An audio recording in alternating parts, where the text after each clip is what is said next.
ভাই হুঁশ হারিয়ে করা প্রেম অনেক সময় একটা ভ্রম হয়, আর সেটাই যেন প্রমাণ করে দিল গাড়িয়ারের এই দুজন, জিতু তোমর আর খুশি যাদব। কিছুদিন আগে জিতু কলেজ ছাত্রী খুশি যাদবকে, যাকে তার প্রেমিকা বলা হচ্ছিল, তাকে নিয়ে পালিয়ে যায়। তারপরে দুজনে লখনৌতে চলে যায়। এরপর মেয়ের বাড়ির লোক চিন্তায় পড়ে যায় এবং পুলিশ এফআইআর করে। তারপর প্রায় 100 জন পুলিশ তাদের খোঁজার কাজে লেগে যায়। সন্দেহ তীর যায় জিতু তোমরের দিকে, আর থিওরি তৈরি হয় যে সে নাকি খুশি যাদবকে কিডন্যাপ করেছে।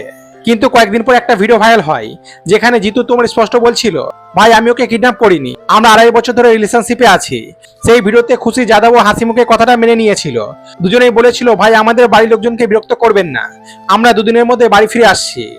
কিন্তু লখনৌ থেকে ইন্দোরের দিকে বেরোতে পুলিশ তাদেরকে ধরে ফেলে। তারপরে পুরো ঘটনা ঘুরে যায়।